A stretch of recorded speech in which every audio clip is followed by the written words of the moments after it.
बिस्मिल्लाहिर्रहमानिर्रहीम।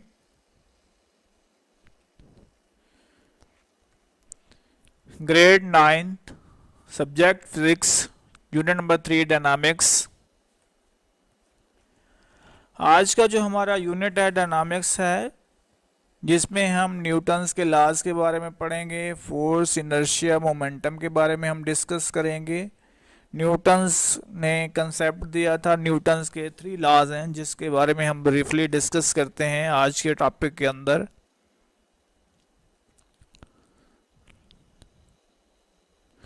टॉपिक 3.1 में हमारे पास है force, inertia and momentum. Topic 3.1 के अंदर हम फोर्स, इनर्शिया और मोमेंटम के बारे में पढ़ेंगे। Newton laws of motion topic 3.2, और आज के लेक्चर के अंदर हम टॉपिक 3.2 न्यूटन के लॉज के बारे में भी पढ़ेंगे। 3.1 में आपके पास फोर्स, इनर्शिया, मोमेंटम है। सबसे पहले हम जो यूनिट का नाम है डायनामिक्स, इसको डिफाइन कर लेते हैं कि डायनामिक्स होता क्या है। Define dynamics: the branch of mechanics that deals with the study of motion of an object and the cause of its motion is called dynamics. Dynamics हमारे पास मैकेनिक्स की वो ब्रांच होती है जिसमें हम किसी मोशन के बारे में, किसी ऑब्जेक्ट की मोशन के बारे में, मीन्स कि हमारे पास कोई चीज़ हो, अगर हम उसकी हरकत के बारे में बात कर रहे हों या वो हरकत जो है उसकी वजह बन रही हो, किसी भी काम की या किसी भी ऑब्जेक्ट के अंदर हरकत कोई वजह बन रही हो, तो वो डायनामिक्स कहलाती है। डायनामिक्स मैकेनिक्स की वो ब्रांच होती है, वो शाख होती है जिसके अंदर हम हरकत के बारे में, किसी भी ऑब्जेक्ट जो होता है, कोई ऑब्जेक्ट है, कोई चीज़ है, उसकी हरकत के बारे में पढ़ रहे हूँ, या हमारे पास उस सब्जेक्ट के अंदर हरकत की जो वजह, जो चीज़ उस हरकत का बहस बन रही हो या वजह बन रही हो, उसको हम डायनामिक्स का नाम देते हैं। नेक्स्ट है हमारे पास force. Define force: a force moves or tends to move, stops or tend to stop the motion of a body. कोई भी फोर्स हो, किसी भी फोर्स को हरकत करने के लिए हमारे पास क्या होते हैं, हरकत करने के लिए हम उसको क्या कर रहे होते हैं, टेंड्स कर रहे होते हैं, या हम उसको स्टॉप करने के लिए, किसी भी चीज़ को स्टॉप करने के लिए टेंड्स कर रहे हैं। मीन्स के किसी भी जिस्म के ऊपर हरकत को अप्लाई करना, मीन्स के खींचना या धकेलना। जैसे किसी भी चीज़ को हम पुल या पुश कर रहे होते हैं तो उसके ऊपर हम हरकत अप्लाई कर रहे होते हैं, मीन्स के उस हरकत के ऊपर हम कोई फोर्स अप्लाई कर रहे होते हैं। तो किसी भी चीज़ के अंदर जो हरकत पैदा हो रही होती है, मीन्स के हमारे पास अगर हम किसी चीज़ को पुल या पुश कर रहे हैं, अगर आप उस चीज़ के अंदर हरकत लाना चाह रहे हैं या किसी भी जिस्म को जो हरकत में हो उसको हम स्टॉप करना चाहते हैं, तो उसके लिए हमें फोर्स रिक्वायर्ड होती है। The force can also change the direction of motion of a body. तो इस तरह से फोर्स जो होती है, जो जिस्म हरकत कर रहा होता है, तो वो जब हम उसके ऊपर कोई फोर्स अप्लाई करते हैं तो वो अपनी डायरेक्शन जो होता है, जो उसकी सिमत होती है, वो चेंज हो जाती है। फोर्स क्या होता है, किसी भी चीज़ के अंदर पुल या पुश, मीन्स किसी भी चीज़ को हमने स्टॉप, कोई मूविंग बॉडी हो जो हरकत कर रही हो, उसको हम रोकने के लिए अगर कोई वे इस्तेमाल करते हैं या कोई भी काम हम कर रहे होते हैं, उसको स्टॉप करने के लिए, हम हरकत को स्टॉप करने के लिए जब हम मूवमेंट उसके ऊपर फोर्स अप्लाई करते हैं, तो फोर्स अप्लाई करने से जो आज़ादाना हरकत कर रहा होता है जिस्म, उसकी सिमत जो होती है वो चेंज हो जाती है, मीन्स कि वो उसकी डायरेक्शन जो है वो चेंज हो जाती है। एग्जाम्पल देख लेते हैं। We can open a door either by pushing or pulling it। जब भी हम दरवाज़ा खोलते हैं या दरवाजे को बंद करते हैं तो हम पुश या पुल कर रहे होते हैं, मीन्स कि हम उसको खींच रहे होते हैं या धकेल रहे होते हैं। तो इस तरह से उसके ऊपर हम फोर्स अप्लाई कर रहे होते हैं। A man pushes the cart. अगर एक बंदा जो है, रेडी जो है, सब्ज़ी फरोश देख लेते हैं हम डेली लाइफ के अंदर, सब्ज़ी फरोश या फल फ्रूट जो होते हैं, फल फ्रूट बेचने वाले जो होते हैं, तो वो एक रेडी को जो होते हैं पुश कर रहे होते हैं, मीन्स के उसको चलाने के लिए वो क्या कर रहे हैं, कोई फोर्स अप्लाई कर रहे होते हैं। The push may move the cart or change the direction of its motion. तो जब वो बंदा जो उस रेडी को, जो फ्रूट फरोश है या सब्ज़ी फरोश है, जब वो उसको पुश कर रहा होता है तो वो जो कार्ट होता है या रेडी जो है उसकी डायरेक्शन जो होती है वो मोशन की वजह से चेंज हो रही होती है। Or may stop the moving cart, या फिर वो क्या करते हैं उसको पुश करके उसी कार्ट को रोक रहे होते हैं उस हरकत की वजह से, मीन्स के उसको अंदर जो उसको स्टॉप कर रहे होते हैं उस रोक रहे होते हैं। नेक्स्ट है, a batsman changes the direction of a moving ball by pushing it with his bat. एक बैट्समैन जब खेल रहा होता है तो वो अपनी बॉल की डायरेक्शन को पुश कर, अपने बैट से पुश करके बॉल की डायरेक्शन को चेंज कर सकता है। जो मूविंग बॉल, जो हरकत में बॉल होती है, जो बॉल आ रही होती है बैट्समैन की तरफ, वो अपने बैट की मदद से एक छोटी सी बॉल की डायरेक्शन को चेंज कर सकता है बैट से पुश करके। तो ये हमारे पास फोर्स की एग्जांपल्स हैं। नेक्स्ट हमारे पास है, अब यहाँ पे हमने फोर्स की एक आपके छोटी सी मिसाल दिखाई है जिसमें आपके पास स्मॉल फोर्स और लॉन्ग फोर्स अप्लाई हो रही हैं। तो अगर आपके पास मीन्स के हल्की फोर्स आप अप्लाई करेंगे, चीज़ हमारे पास क्या होगी, हल्की सी मूवमेंट होगी। अगर हम उस पर ज़्यादा फोर्स अप्लाई करेंगे तो मूवमेंट हमारे पास जो है वो बढ़ जाएगी।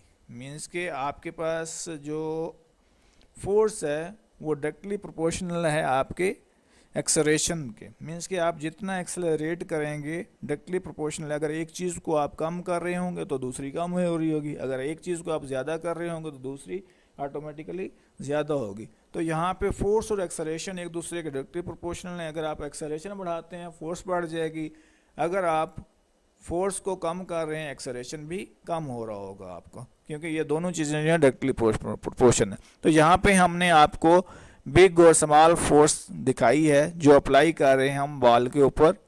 ये आप देख लें, आपको कंसेप्ट क्लियर हो जाएगा फोर्स का। नेक्स्ट हमारे पास टॉपिक है डिफाइन इनर्शिया। इनर्शिया क्या होता है? Inertia of a body is its property due to it resist any change in its state of rest or motion। Inertia हमारे पास एक वो प्रॉपर्टी होती है जो किसी भी चीज़ को रेजिस्ट करने की, मीन्स के किसी चीज़ के अंदर हम रेजिस्ट कर रहे होते हैं या किसी चीज़ के ऊपर हम दबाव दे रहे होते हैं, उसकी वजह से वो अपनी जो रेस्ट की हालत में हो या मोशन की हालत में, मीन्स की हरकत में हो या वो साकिन हो, तो वो जिस्म जो होता है अपने अंदर जो तब्दीली लाता है साकिन होने की वजह से या मोशन की मतलब हरकत की हालत में हो या वो साकिन हालत में हो, उसके अंदर रेजिस्टेंस की वजह से जो तब्दीली आ रही होती है, तो उस तब्दीली को हम इनर्शिया कह रहे होते हैं। डिपेंडेंस ऑफ इनर्शिया, इनर्शिया का दारो मदार किन अवामिल पर है या इनर्शिया किस चीज़ पे ऊपर इन्हसार करता है। Inertia depends on the mass of a body. Inertia depend कर रहा होता है किसी जिस्म के मास के ऊपर, मीन्स के उसका जो वेट है वो कितना है। Greater the mass of a body greater will be inertia. अगर आपके पास किसी भी जिस्म का मास ज़्यादा होगा तो उस जिस्म का इनर्शिया जो है वो ऑटोमेटिकली ज़्यादा होगा। Therefore, we can say that mass is the direct measure of inertia। तो हम इस तरह से ये कह सकते हैं शॉर्ट लफ्ज़ों के अंदर कि हम जो हैं मास की वजह, मास को देख के इनर्शिया मेजर कर सकते हैं। जिस चीज़ का हमारे पास मास ज़्यादा होगा उसका इनर्शिया ऑटोमेटिकली ज़्यादा होगा। तो यहाँ पे हम आपको इनर्शिया की एग्जांपल दिखाते हैं डायग्राम के थ्रू, ज़रा आप देख लें। जिन चीज़ों का वेट ज़्यादा होगा उनका इनर्शिया ज़्यादा होगा। मीन्स के अगर हम एक स्लाइड शो के ऊपर हैवी वेट वाली कुछ चीज़ें हैवी वेट की और कुछ लाइट वेव की मूव करवाते हैं किसी स्लाइड से, तो उसमें जिसका वेट ज़्यादा होगा वो चीज़ मंजिल पे सबसे पहले पहुंचेगी। तो यहाँ पे हमारे पास बॉल्स दिखाई गई हैं, इसके ऊपर इनर्शिया हम अप्लाई करते हैं। तो आप देखें ज़रा इसको किस तरह से अप्लाई हो रहा है।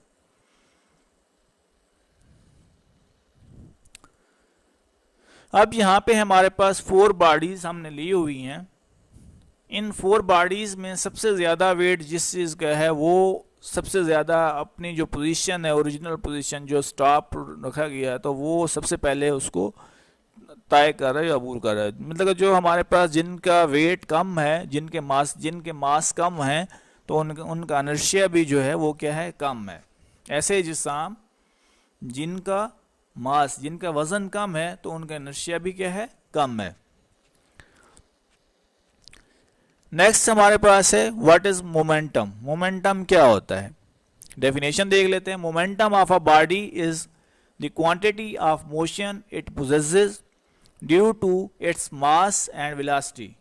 जो हमारे पास मोमेंटम है किसी भी जिस्म के अंदर, हरकत की वो क्वांटिटी है या वो मिकदार है जो पोजेस कर रही होती है किसी वजह से मास और वेलोसिटी के अंदर। मीन्स कि मास और वेलोसिटी की वजह से उसके अंदर अगर कोई भी हरकत या कोई भी चीज़ आ रही होती है, लगातार हो रही होती है, तो उसको हम मोमेंटम का नाम दे रहे होते हैं। Mathematically form of momentum, the momentum denoted by capital P. Momentum को कैपिटल पी से डिनोट करते हैं। The momentum P of a body is given by the product of its mass m and the velocity v। अब यहाँ पे हमारे पास momentum p जो है वो किसी जिस्म p है, वो आपके पास मास और वेलोसिटी के प्रोडक्ट के इक्वल होता है। तो यहाँ पे हमारे पास क्या आएगा, p equal to m multiply v।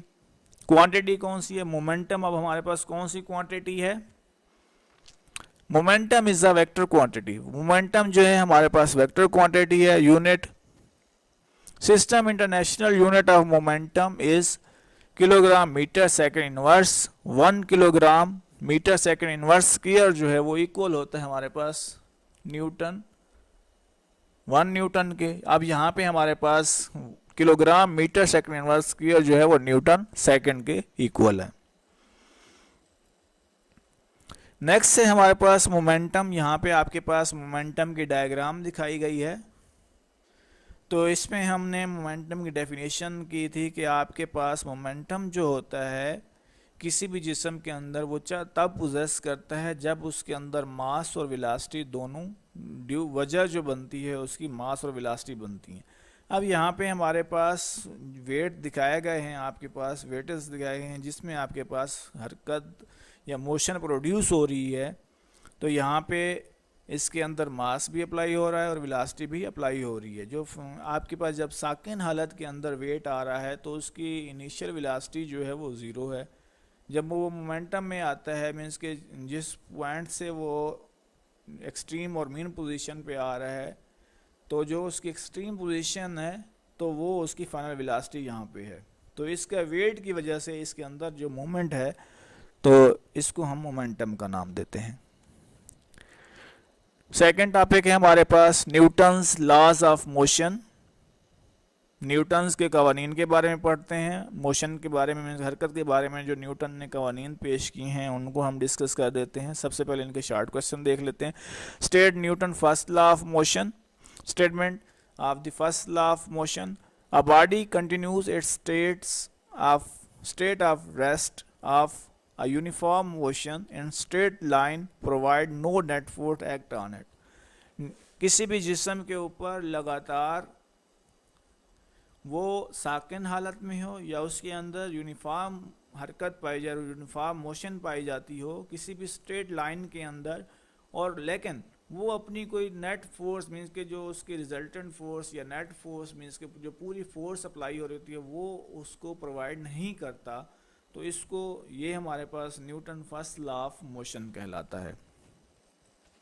Next है why Newton first law of motion is also called law of inertia. Newton first law of motion को लॉ ऑफ इनर्शिया क्यों कहा जाता है? Since Newton first law of motion deals with the inertial property of a matter. Newton first law of motion के अंदर हम उसकी inertial property means कि आपके पास हमने इनर्शियल प्रॉपर्टी को डिस्कस कर रहे होते हैं किसी मैटर की। मैटर हमारे पास क्या होता है, मैटर की स्टेट्स ऑफ मैटर आपने फिजिक्स केमिस्ट्री के अंदर पढ़ा हुआ है। मैटर जो कहा जाता है मादे को, मैटर वो चीज़ होती है जो हमारे पास क्या कर रही होती है, वजन रखती हो और जगह घेर रही होती है, तो उसको हम मैटर कह रहे होते हैं। Therefore, Newton first law of motion is known as law of inertia। तो इसलिए हम Newton first law of motion को लॉ ऑफ इनर्शिया का नाम भी देते हैं। नेक्स्ट है हमारे पास define net force. Net force क्या होती है, डेफिनेशन देख लेते हैं नेट फोर्स की। Net force is the resultant of all forces acting on a body. किसी भी जिस्म के ऊपर अप्लाई होने वाली तमाम फोर्सेस का जो मजमुआ होता है उसको हम नेट फोर्स कहते हैं। किसी भी जिस्म के ऊपर अप्लाई होने वाली तमाम फोर्सेस जो होती हैं उनका जो मजमुआ होता है उसको हम नेट फोर्स का नाम दे रहे होते हैं। State Newton second law of motion. Newton second law of motion की स्टेटमेंट क्या है? Statement Newton second law of motion, when a net force acts on a body it produced acceleration in the body in the direction of net force. जब भी हम किसी जिस्म के ऊपर नेट फोर्स होती है या किसी जिस्म के ऊपर नेट फोर्स पाई जाती है तो उस जिस्म के अंदर एक्सलेरेशन पैदा होता है और उसकी जो डायरेक्शन होती है, उस एक्सेलरेशन की जो सिमत होती है वो उसकी नेट फोर्स कहलाती है। The magnitude of this acceleration is directly proportional. अब यहाँ पे हमारे पास जो एक्सेलरेशन का मैग्नीट्यूड होता है वह डायरेक्टली प्रोपोर्शनल होता है नेट फोर्स के एक्टिंग ऑन द बॉडी। जो नेट फोर्सेस हमारे जिस्म के ऊपर अप्लाई हो रही होती हैं तो उनके वो डायरेक्टली प्रोपोर्शनल होता है and inversely proportional to its mass. और ये नेट फोर्स जो होती है, जो एक्सेलरेशन है, वो उसके इन्वर्सली प्रोपोर्शनल होता है। मींस कि अगर हम इसको इक्वेशन की शक्ल में देखते हैं तो ए डायरेक्टली प्रोपोर्शनल एफ, ए इन्वर्सली प्रोपोर्शनल 1/m। एक्सेलरेशन जो होता है फोर्स के डायरेक्टली प्रोपोर्शनल होता है और यहाँ पे मास जो है वो एक्सेलरेशन के इन्वर्सली प्रोपोर्शनल है Newton second law of motion के अंदर। नेक्स्ट है हमारे पास what is the unit of force. Force का यूनिट क्या होता है? Unit of force in system international the unit of force is newton which is represented by the symbol capital N. In system international unit के अंदर force का जो unit है वो न्यूटन है और उसको हम कैपिटल एन से जाहिर करते हैं। उसकी जो अलामत है वो कैपिटल एन होती है न्यूटन की, 1 न्यूटन की।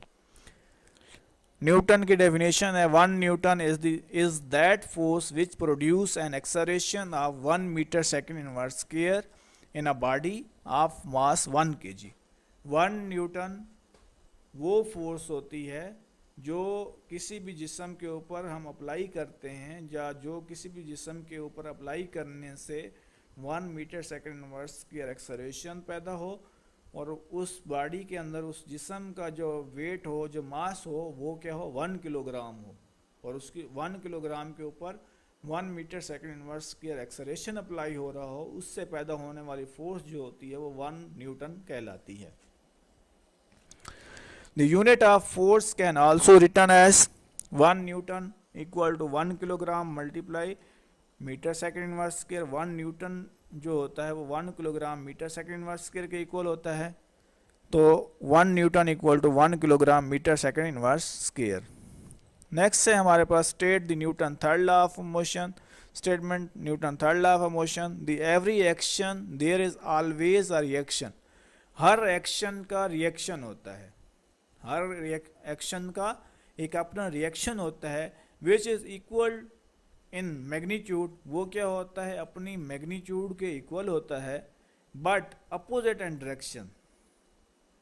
वो क्या होता है, अपनी मैग्नीट्यूड के तो इक्वल है लेकिन अपनी डायरेक्शन के क्या है, अपोजिट है, मुखालिफ है। मीन्स कि अपनी सिम्मत के वो मुखालिफ होता है। हर एक एक्शन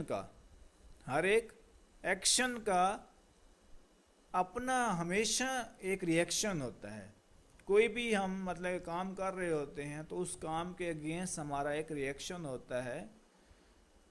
तो हमारे पास डेली लाइफ की अगर हम एग्जांपल लेते हैं, हम जब एयर गन को इस्तेमाल करते हैं तो वहाँ पे आपके पास एक्शन और रिएक्शन हो रहा होता है। जब हम एयर गन से फायर करते हैं तो बुलेट जो है वो उसके ऊपर जब एक्शन अप्लाई होता है, एक्शन जब हम अप्लाई करते हैं तो बुलेट जो है हमारे पास फॉरवर्ड जाती है। तो जो आपके पास गन, एयर गन का बट होता है वो रिवर्स रिएक्शन होता है उसका, वो रिवर्स आपको पुल करता है, मीन्स वो आपको धकेलता है, रिवर्स करता है, तो ये आपके पास क्या होता है, हर एक रिएक्शन का अपना एक, हर एक एक्शन का अपना एक रिएक्शन होता है। तो ये न्यूटन थर्ड लॉ की स्टेटमेंट है।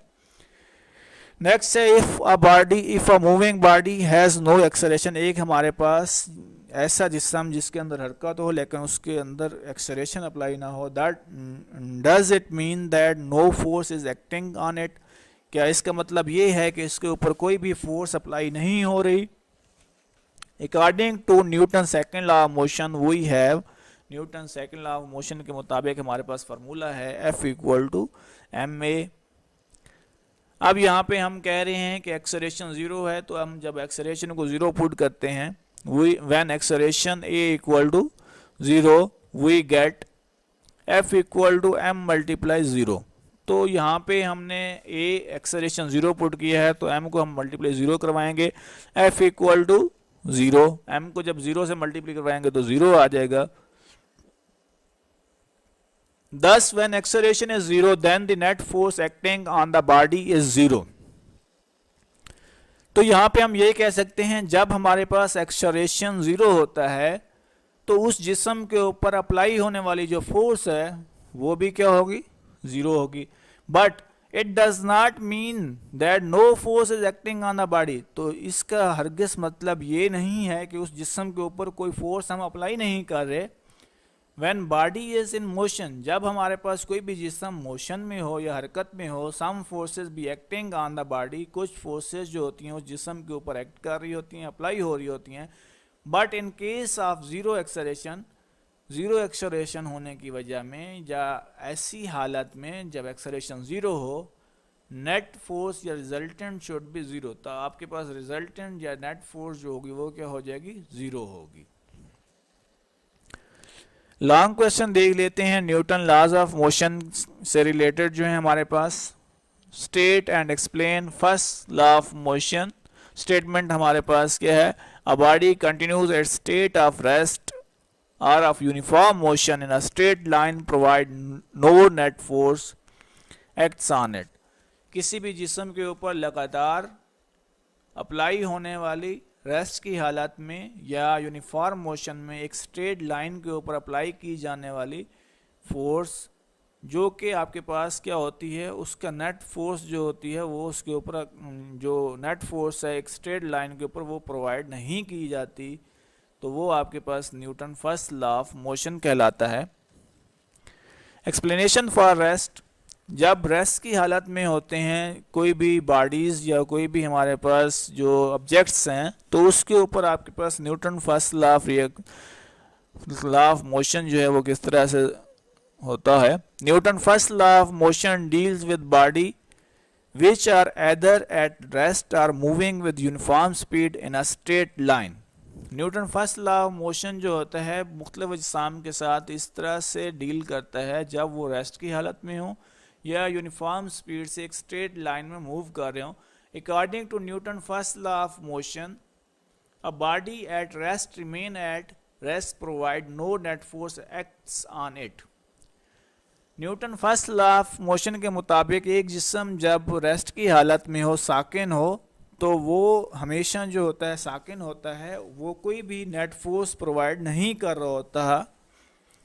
This part of the law is true, तो ये जो लॉ की स्टेटमेंट है उसको ये साबित करता है as we observe that objects do not move by themselves. जो ऑब्जेक्ट जो होते हैं अपनी आप से या अपनी बगैर किसी मूवमेंट के, बगैर किसी फोर्स के वो मूव नहीं करते, अनलेस समवन मूव्स देम, तो कुछ ऐसे होते हैं जो इन्हें मूव्स करने में मददगार साबित होते हैं। एग्जाम्पल क्या है, a book is lying on table remains at rest as long as no net force acts on it. हम एक बुक रखते हैं टेबल के ऊपर, अगर हम बुक्स रख देते हैं या हम बैग रख देते हैं, कोई भी चीज़ हम रख देते हैं बुक के अलावा, डेली लाइफ के अंदर हम डाइनिंग टेबल के ऊपर खाना लगाते हैं, उसमें हमारे पास क्रॉकरी वगैरह, हम सारा जो बर्तन वगैरह टेबल्स के ऊपर रखते हैं, जब तक उनके ऊपर कोई फोर्स हम अप्लाई नहीं करते तब तक हमारे पास तमाम वो थिंग्स जो होती हैं वो क्या होती हैं, रेस्ट की हालत में होती हैं। यूं ही उसके ऊपर हम कोई फोर्स अप्लाई कर रहे होते हैं तब उन चीज़ों के अंदर जो है मूवमेंट प्रोड्यूस होती है, वो उनके अंदर मूवमेंट पाई जाती है। जब तक हम उनके ऊपर कोई फोर्स अप्लाई नहीं करते तब तक उनकी नेट फोर्स जो है, उनके ऊपर कोई भी नेट फोर्स नहीं पाई जाती। Explanation for motion. अब यहाँ पे आपके पास मोशन की एक्सप्लेनेशन से पहले आपको एक एग्जांपल दिखाई गई है। आपके पास कार रेस्ट की हालत में जो ही हम मूव करवाते हैं, कार आपके पास एक्सेलरेट्स के साथ जो है वो टकराती है। जो ही वो टकराती है तो यहाँ पे आपके पास मोशन की वजह से जो है, जो भी उसका ड्राइवर होता है तो वो क्या होता है, इस कार में से उछलता हुआ हमें दिखाई दे रहा है। तो इसके ऊपर Newton first law of motion apply हुआ है। तो ये मोशन की हालत के अंदर Newton first law of motion apply हो रहा है। तो इसको हम देखते हैं explanation of a motion.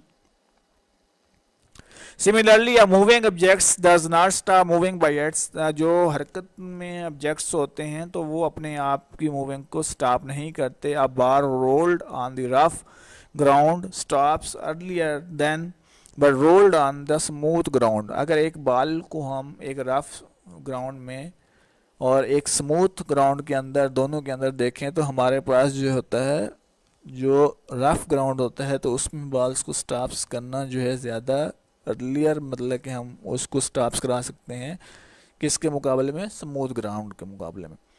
It is because rough surfaces offer greater friction. Rough surface के जो रफ सर्फेसेस होती हैं उनकी फ्रिक्शन जो होती है वो ज़्यादा होती है।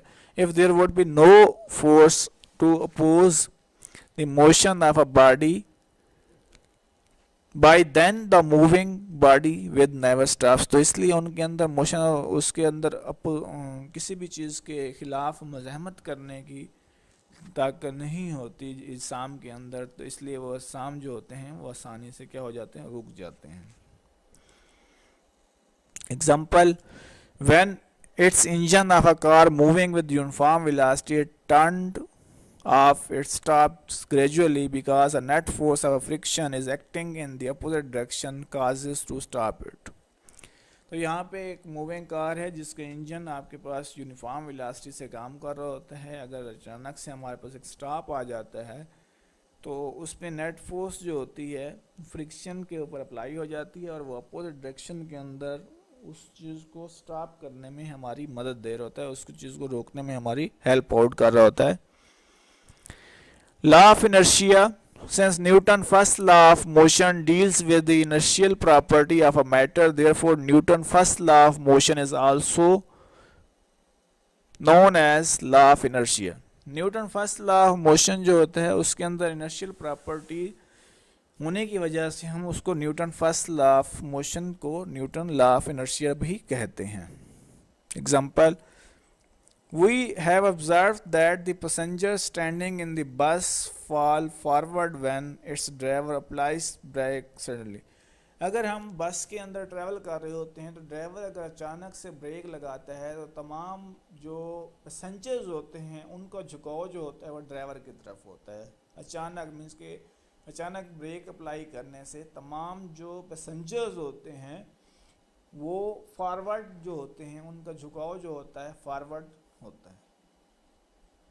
It is because the upper part of their body tend to continue their motion। तो हमारी बॉडी का जो हिस्सा होता है, ऊपर वाला हिस्सा जो है, जो अपर पार्ट होता है वो क्या करता है, बेंड करता है। किसकी वजह से बेंड होता है, लगातार मोशन की वजह से, हरकत की वजह से हमारा जो हमारे जिस्म को जो ऊपर वाला हिस्सा होता है वो टेंट मीन्स के मूव टेंट्स कर जाता है या वो बेंड होता है लगातार मोशन की वजह से।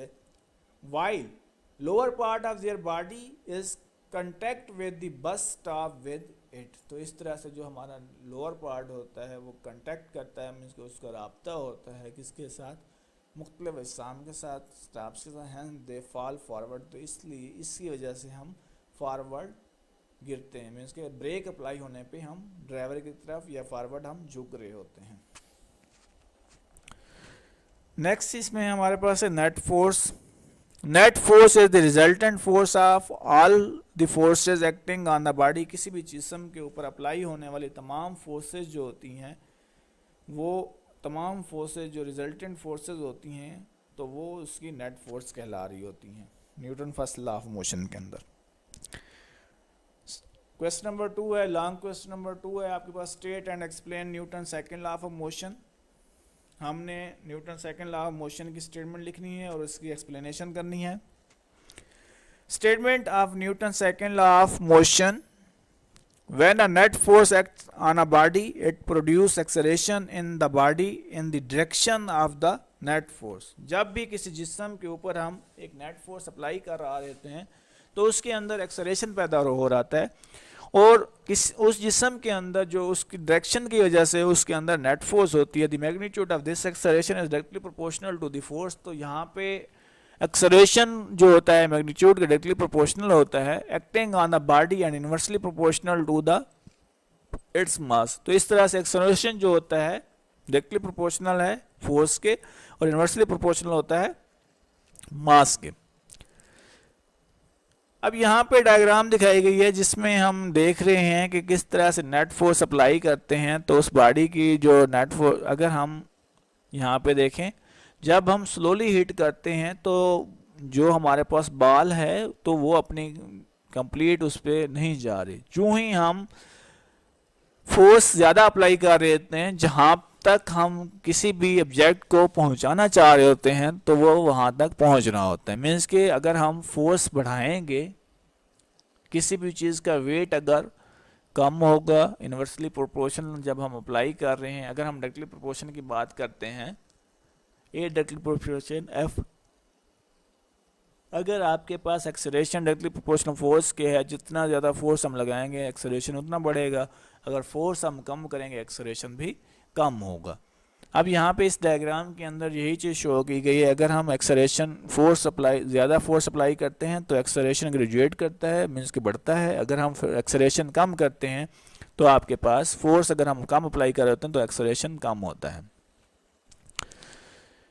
नेक्स्ट आपके पास डिपेंडेंस ऑफ एक्सेलरेशन। एक्सेलरेशन किन चीज़ों पे डिपेंड करता है, किन चीज़ों पे इन्हिसार एक्सेलरेशन का, acceleration produce in the body depend upon two factor. Acceleration जो होता है दो अवामिल के ऊपर इन्हिसार करता है, या दो अवामिल हैं जिनके ऊपर एक्सेलरेशन का दारोमदार है। फर्स्ट है हमारे पास फोर्स और सेकंड हमारे पास मास है। मैथमेटिकल फॉर्म, अब हम सेकंड लॉ ऑफ मोशन की मैथमेटिकल फॉर्म देख रहते हैं। If the force F is acting on the body of a mass m, then we write this in the mathematical form as F जो है कोई force है और किसी भी जिस्म का मास जो है उसको हम m से डिनोट करते हैं। मैथमेटिकल फॉर्म हमारे पास क्या होती है, A डायरेक्टली प्रोपोर्शनल F। तो अकॉर्डिंग टू डेफिनेशन हमारे पास the magnitude is directly proportional to the force. Force के डायरेक्टली प्रोपोर्शनल होता है एक्सेलरेशन जो है, और इनवर्सली प्रोपोर्शन है हमारे पास मास के। तो ए इनवर्सली प्रोपोर्शनल 1/m, ये हमारे पास इक्वेशन 2 होगा। अब हम दोनों इक्वेशन 1 और 2 को कंबाइन कराते हैं या रिलेशनशिप कराते हैं दोनों इक्वेशन का। From relation 1 and 2 we have, combined equation 1 and 2 लिख लें, या from relation 1 and 2 we have लिख लें। आप दोनों इक्वेशन का जब रिलेशन करेंगे तो एक्सेलरेशन दोनों में सेम है। तो एक्सेलरेशन जब सेम है तो वो तो वैसे ही आ जाएगा, एक्सेलरेशन डायरेक्टली प्रोपोर्शनल फोर्स और इनवर्सली प्रोपोर्शनल एम। एफ को हम 1 से जब मल्टीप्लाई कराते हैं एफ, तो वो एफ ही आएगा हमारे पास, एफ डिवाइड बाई एम आ गया। अब यहाँ पे हमने जो प्रोपोर्शनलिटी कांस्टेंट है उसको चेंज करना है। Changing the sign of proportionality and the sign of equality. Proportionality constant को ख़त्म करके यहाँ पे हमने इक्वल का साइन लाना है। तो ए इक्वल टू, अब प्रोपोर्शनलिटी जब ख़त्म होगा तो यहाँ पे हम कांस्टेंट को मल्टीप्लाई कराएंगे फोर्स और मास की वैल्यू से। Constant multiply F over M. अब कांस्टेंट किसकी जगह पे लाया है हमने, जब हम प्रोपोर्शनलिटी कांस्टेंट को ख़त्म करके उसको इक्वालिटी में लाते हैं तो यहाँ पे आपके पास कांस्टेंट टर्म आती है, और वो कांस्टेंट टर्म जो है वो क्या है, के है। A equal to k multiply F over m, a equal to k multiply F over m. In above equation, according to the international system unit, if mass 1 kg and acceleration 1 meter second inverse square, force 1 Newton, then the value of constant k will be 1, so the equation can be written as. अगर हम equation के मुताबिक कहते हैं हमारे पास जो acceleration है वो 1 मीटर सेकंड इनवर्स स्क्वायर है, फोर्स 1 न्यूटन है और मास जो है वो हमारे पास 1 किलोग्राम है, तो इस चीज़ को देखते हुए हम ये कह सकते हैं कांस्टेंट के जो है उसकी वैल्यू क्या होती है, 1 होती है। इसलिए इक्वेशन में हम के की जगह पे क्या पुट करेंगे, 1 पुट करेंगे। A equal to 1 multiply F over m, means k acceleration equal to 1 multiply force over mass. अब यहाँ पे जब 1 को हम फोर्स और मास से मल्टीप्लाई करवाएंगे तो a equal to F force over mass आ जाएगा हमारे पास। अब यहाँ पे मास डिवाइड हो रहा है तो दूसरी साइड पे एक्सेलरेशन के साथ जाके मास क्या हो जाएगा, मल्टीप्लाई हो जाएगा। तो यहाँ पे हमारे पास जो वैल्यू आएगी F equal to M a, तो ये हमारे पास क्या है, Newton second law of motion की वैल्यू है। This is the mathematical form of Newton second law of motion. तो ये हमारे पास Newton second law of motion की मैथमेटिकल फॉर्म है। यूनिट ऑफ फोर्स, फोर्स के यूनिट को डिस्कस कर लेते हैं। In the system international the unit of force is newton which is represented by the symbol capital N. System international unit के अंदर Newton जो है फोर्स का यूनिट होता है, जिसको एन के सिंबल से, एन की अलामत से हम ज़ाहिर करते हैं। 1 न्यूटन की डेफिनेशन देख लेते हैं। 1 Newton is that force which produce an acceleration of 1 meter second inverse square in a body of mass 1 kilogram. This unit of force can also written as, तो unit of force को हम इस तरह से भी लिख सकते हैं 1 newton equal to 1 kilogram multiply 1 metre second inverse square. 1 newton equal to 1 kilogram metre second inverse square. Next हमारे पास एग्जांपल है 3.1, find the acceleration that is produced by a 20 newton force in a mass of 8 kg। हमने acceleration मालूम करना है जिसमें हमारे पास किसी भी जिस्म की फोर्स जो है वो 20 न्यूटन दी गई है और उस जिस्म का जो मास है, उस जिस्म का जो वजन है वो हमारे पास 8 kg है। तो यहाँ पे अब हम इसका देख लेते हैं सॉल्यूशन। गिवन डाटा में हम क्या क्या चीज़ें लेंगे। गिवन डाटा में हमारे पास फोर्स, मास देख लेते हैं। Mass m equal to 8 kilogram. तो नेक्स्ट हमारे पास फोर्स है, force F equal to 20 newton. Acceleration A equal to question mark, acceleration हमने फाइंड करना है, ये अननोन टर्म है। अब यहाँ पे हमारे पास जो अभी हमने Newton second law of motion देखा है वही फार्मूला हमने अप्लाई करना है इस न्यूमेरिकल के लिए। We know that F equal to M A. अब हमारे पास जो वैल्यू गिवन है उन वैल्यू के अकॉर्डिंग हमने इस फार्मूले में वैल्यूज जो है वो पुट करनी है। Putting the values of F and M। F की वैल्यू 20 न्यूटन है, 20 न्यूटन हमने पुट कर दी equal to 8 kilogram multiply A। अब 8 kg को हमने एक्सेलरेशन से मल्टीप्लाई करा दिया। अब यहाँ पे एक्सेलरेशन के साथ मास मल्टीप्लाई हो रहा है तो दूसरी साइड पे जाके मास क्या हो जाएगा, डिवाइड हो जाएगा।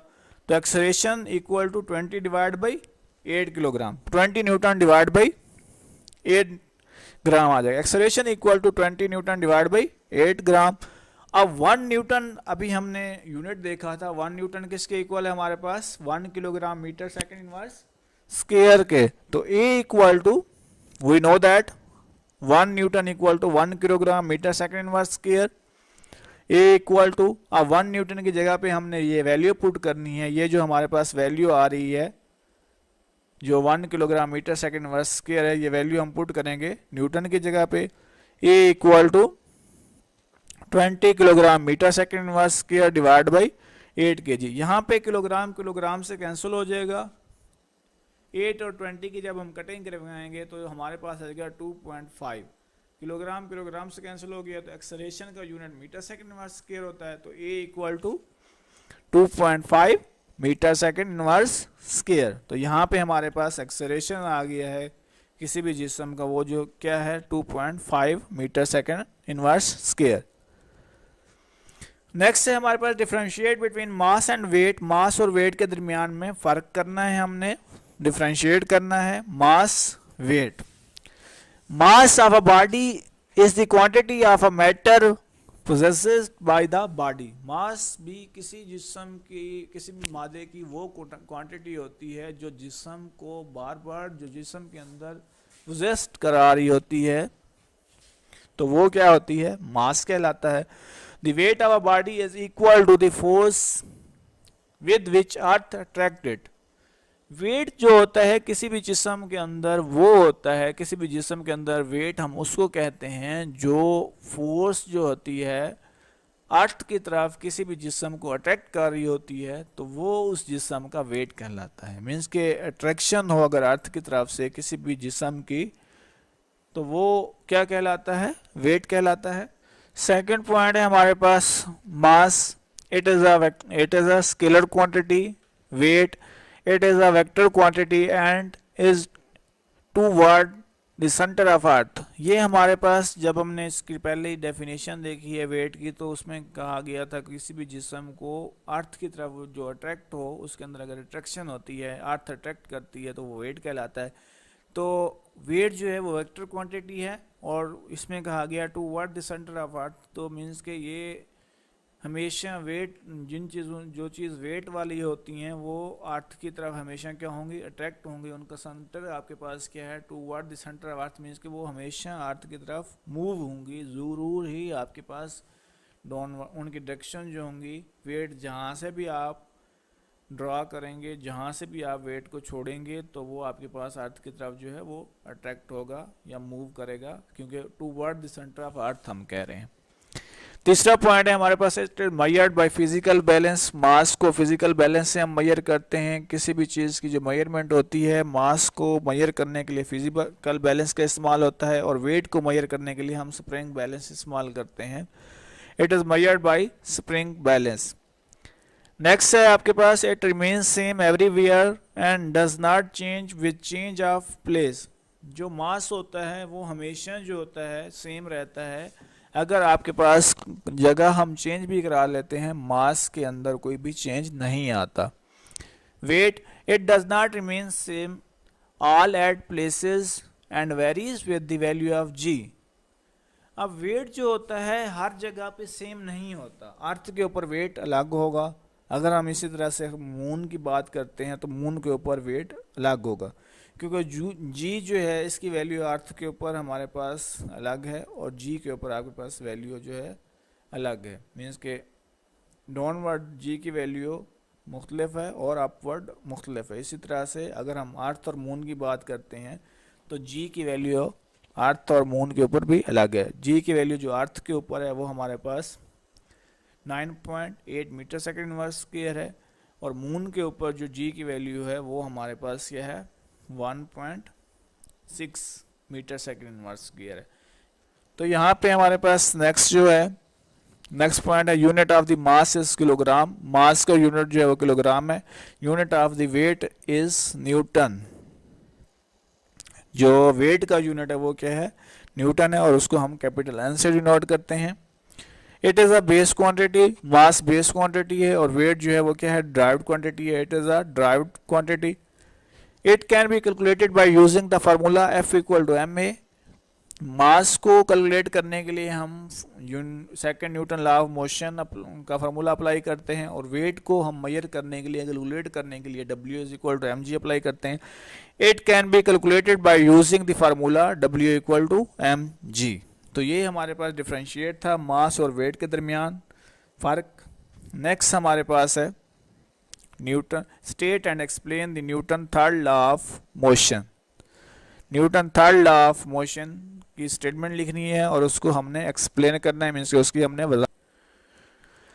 Statement of Newton third law of motion, to every action there is always a reaction. हर एक एक्शन का अपना रिएक्शन होता है। It is equal to in magnitude but opposite in direction. तो उसकी मैग्नीट्यूड जो होती है वो क्या होती है, इक्वल होती है, बट डायरेक्शन में वो क्या होते हैं, एक दूसरे के मुख्तलिफ होते हैं, सिमत में एक दूसरे के मुखालिफ होते हैं। Action and reaction. Newton third law of motion deals with the reaction of a body when a force acts on it. Newton third law of motion को हम इस तरह से देखते हैं, जब भी किसी जिस्म के ऊपर कोई रिएक्शन अप्लाई होता है तो उसके ऊपर कोई फोर्स एक्ट कर रही होती है तो वो Newton third law of motion कहलाता है। मीन्स के किसी भी रिएक्शन के अगेंस्ट उसका, किसी भी एक्शन के अगेंस्ट उसका रिएक्शन प्रोड्यूस हो रहा हो तो वो Newton third law of motion कहलाता है। Let a body A exerts a force on another body B. दो बॉडीज है हमारे पास ए और B.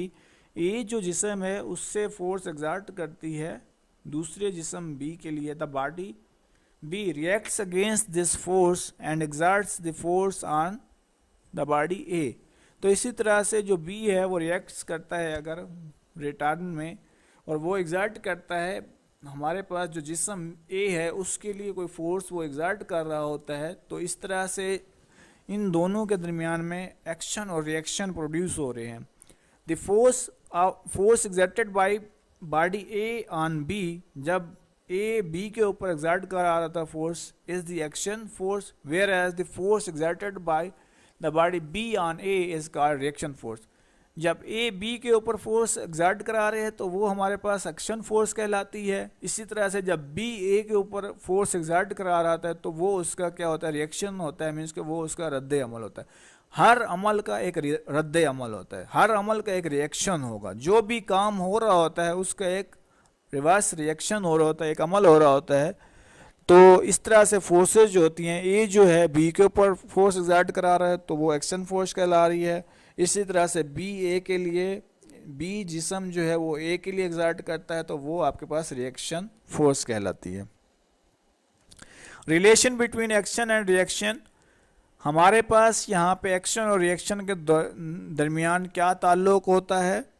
According to this law action is always accompanied by the reaction force and the two forces must always equal and opposite। जब भी आपके पास किसी जिस्म में एक्शन और रिएक्शन हो रहा होता है, दो फोर्सेज जो होती हैं वो क्या होती हैं, इक्वल होती हैं, लेकिन डायरेक्शन में क्या होती हैं, अपोजिट होती हैं। Not that action and reaction forces acts on different bodies. तो इस तरह से आपके पास वो फोर्सेज जो एक्शन और रिएक्शन उनका क्या होता है, मुख्तलिफ जिस्म के ऊपर होता है। एग्जाम्पल नंबर 1 आपके पास क्या है, हम एग्जाम्पल देखते हैं। एक यहाँ पे डायग्राम दिखाई गई है, फिगर ए है, action of the book and reaction on it. एक टेबल के ऊपर बुक दिखाई गई है जिसमें आपके पास रिएक्शन भी हो रहा है और उसके ऊपर एक्शन भी अप्लाई हो रहा है। बुक का जो वेट है वो टेबल के ऊपर उसका वेट तो है लेकिन उसके अंदर मूवमेंट नहीं है, उसके अंदर मूवमेंट नहीं है। तो इस एग्जांपल को देखते हैं। Consider book lying on the table shown in figure A. The weight of the book is acting on the table. पहले कहा है कि बुक का वेट तो है लेकिन उसका रिएक्शन नहीं है। In the downward direction, weight की वजह से हमारे पास वेट डाउनवर्ड डायरेक्शन है। दिस इज द एक्शन, ये बुक का क्या है, एक्शन है। The reaction of the book acts on the table in the upward direction. इसी तरह से बुक का जो रिएक्शन है वो क्या है, आपके पास अपवर्ड है। तो इस डायग्राम में अगर हम देखते हैं, एक बुक का आपके पास टेबल के ऊपर रखी गई है जिसका एक्शन जो है वो डाउनवर्ड है। मीन्स कि उसका वेट जो है वो उस टेबल के ऊपर रखने की वजह से उसका वेट जो है उस टेबल के ऊपर अप्लाई हो रहा है, तो वो डाउनवर्ड डायरेक्शन है। और उसका एक्शन मीन्स कि जब भी हम उस बुक को उठाएंगे तो हम ऊपर अपवर्ड उसको उठाएंगे तो हमारे पास जो वो अपवर्ड हम किसी उसके ऊपर जो फोर्स अप्लाई करेंगे तो वो उसका क्या कहलाएगा, रिएक्शन कहलाएगा। नेक्स्ट एग्जांपल है हमारे पास, take an air filled balloon as shown in figure B. अब यहाँ पे डायग्राम बी में देखते हैं, बलून है, reaction of the air, push out the balloon moves it. When the balloon is set free, जब हम बलून्स के अंदर पहले हम हवा भर लेते हैं, जब हम उससे हवा खारिज करवाते हैं, the air inside it's rushes out and balloon moves forward. जब हम उसके अंदर से हवा को एग्जर्ट करवाते हैं, खारिज करवाते हैं, तो आपके पास उसके अंदर क्या होती है, मूवमेंट पैदा होती है। In this example the action is by the balloon that pushes the air out. तो इसके अंदर जो एक्शन है कि बाहर की तरफ हवा का खारिज होना जो है वो एक्शन है। When out of it when set free. तो जब मतलब कि खारिज हो रही होती है तो जो बलून है वो फ्री हो रहा होता है। As such the reaction of the air which escapes, तो इस तरह से एयर जो होती है वो क्या होती है, एस्केप होती है, खारिज होती है, escapes out from the balloon acts on the balloon. इसी तरह से वो क्या होती है, बलून के ऊपर, गुब्बारे के ऊपर अप्लाई हो रही होती है। It is due to this reaction of escaping air that moves the balloon forward. तो इस तरह से आपके पास जब जो एयर होती है वो खारिज होती है तो बलून क्या होता है, फॉरवर्ड मूव करता है। बलून के अंदर फॉरवर्ड रिएक्शन या फॉरवर्ड आपके पास मूवमेंट या हरकत पैदा होती है। एग्जाम्पल नंबर 3 जो है, a rocket such as shown in figure C moves on the same principle। जिस तरह आपके पास बलून के अंदर एयर थी उसी तरह से इसके अंदर भी एक्शन और रिएक्शन होता है। व्हेन इट्स फ्यूल बर्न, जब इसका फ्यूल बर्न होता है, हार्ड द गैसेस एस्केप, तो इसमें से गर्म गैसेस जो होती हैं वो खारिज होती हैं। फ्रॉम इट्स टेल, जो इसकी टेल तक पहुंचती हैं, विद वेरी हाई स्पीड, उनकी स्पीड जो होती है बहुत ज़्यादा होती है। The reaction of the gases on the rocket causes to it move opposite and the gases rushes out of its tail। तो जो इसके अंदर रिएक्शन पैदा करने की वजह होती है, वजह बनती हैं, वो क्या होती हैं, वही गैसेस होती हैं, जिनकी वजह से जो गैसेस जो इसकी टेल तक पहुंच चुकी होती हैं तो उसकी वजह से ये क्या होती है, रॉकेट के अंदर मूवमेंट प्रोड्यूस होती है। Newton third law of motion से रिलेटेड है ये एक्टिविटी, जरा आप देख लें। अब इसमें देखें, यहाँ पे हमारे पास एक यहाँ पे एक्शन अप्लाई हो रहा है पंप के थ्रू। जब हम प्रेस कर रहे हैं एक एयर, एक छोटा सा हमने एक एक्सपेरिमेंट आपको दिखाया गया है। यहाँ पे एक साइड के ऊपर रॉकेट शो किया गया, दूसरी साइड के ऊपर हम एक्शन एंड रिएक्शन। तो यहाँ पे हमारे पास इस एरिया के ऊपर आपके पास एक्शन अप्लाई हो रहा है और यहाँ पे आपके पास रिएक्शन शो हो रहा है। तो हर एक एक्शन का रिएक्शन होता है। तो यहाँ पे जो ही हम प्रेस करते हैं तो यहाँ पे आपको रिएक्शन शो हो रहा है। तो आई थिंक आप यहाँ पे थर्ड लॉ ऑफ मोशन की जो डेफिनेशन है या जो हमने एग्जांपल डिस्कस की हैं आपको क्लियर हो गई होंगी, इस एग्जांपल से वाज़ेह हो गई होंगी। तो नेक्स्ट आपके पास है quick quiz. Stretch out your palm and hold the book on it. आपने अपनी हथेली के ऊपर एक बुक रखनी है जिसमें क्वेश्चन है, how much the force you find to prevent the book from falling. अब अगर आपके पास आपकी फेस की तरफ से कोई बुक गिरती है तो आप किस तरह से उससे बचेंगे। Force equal to the weight of the book is needed to prevent the book from falling. तो आपको उतनी ही फोर्स रिक्वायर्ड है जितना कि आपकी बुक का वेट है उस बुक से बचने के लिए। हमें बुक से बचने के लिए कितनी फोर्स रिक्वायर्ड होगी, जितना ही उस बुक का वेट होगा उतनी ही फोर्स हमें रिक्वायर्ड होगी गिरती हुई बुक से बचने के लिए। नेक्स्ट है व्हाट इज एक्शन। अब यहाँ पे हमारे पास एक्शन किस चीज का होगा या क्या चीज एक्शन होगी। Wait of the book is action in this case. इस केस के अंदर आपके पास जो बुक का वेट है वो एक्शन कहलाता है। इज देयर एनी रिएक्शन, तो यहाँ पे हमारे पास क्या कोई रिएक्शन हो रहा है। इफ यस, अगर yes then what is its direction. अगर हम कहते हैं हाँ जी यहाँ पे कोई रिएक्शन हो रहा है, अगर कोई रिएक्शन हम हाँ कह देते हैं तो उस रिएक्शन की सीमत क्या होगी, उस रिएक्शन की डायरेक्शन क्या होगी। Yes there is a reaction offered by hand. तो यहाँ पे हम एक रिएक्शन को ऑफर्ड कर रहे हैं अपने हाथ की मदद से। The direction of the reaction is opposite the weight. तो यहाँ पे जो रिएक्शन की सीमत होगी वो उस जिस्म के वेट के अपोजिट होगी। आज का हमारा टॉपिक, आज के जो लेसन था वो ख़त्म हुआ है। तो यहाँ पे हम देख लेते हैं ज़रा होमवर्क को। Right all the question on your notebook carefully and also learn all the question. आप लोगों ने ये तमाम क्वेश्चन अपनी नोटबुक के ऊपर राइट करने हैं और तमाम क्वेश्चंस को आपने याद करना है अच्छे तरीके से। Do problem 3.1 to 3। एक्सरसाइज में आपने न्यूमेरिकल 3.1, 3.2 और 3.3 को करना है, जिसके अंदर हमने फार्मूला अप्लाई किया है। जैसे हमने एक एग्जांपल यहाँ पर डील की थी, सेम वही फार्मूला अप्लाई करना है। उसी तरह से आपने डाटा को तरतीब से तैयार करना है और इन न्यूमेरिकल्स को आपने सॉल्व करना है। और ये तमाम क्वेश्चन जो शॉर्ट क्वेश्चन और लॉन्ग क्वेश्चन आज के लेसन के अंदर हमने पढ़े हैं, ये आपने अपनी नोटबुक के ऊपर इसी तरह से, जिस तरह से हेडिंग्स वगैरह बताई गई हैं, आपने तमाम चीज़ों को फॉलो करते हुए आपने अपना काम मुकम्मल करना है। अब आप हमें इजाज़त दीजिए। अल्लाह हाफिज़, जज़ाकुमुल्लाहु खैर, अस्सलामु अलैकुम वरहमतुल्लाहि वबरकातुहू।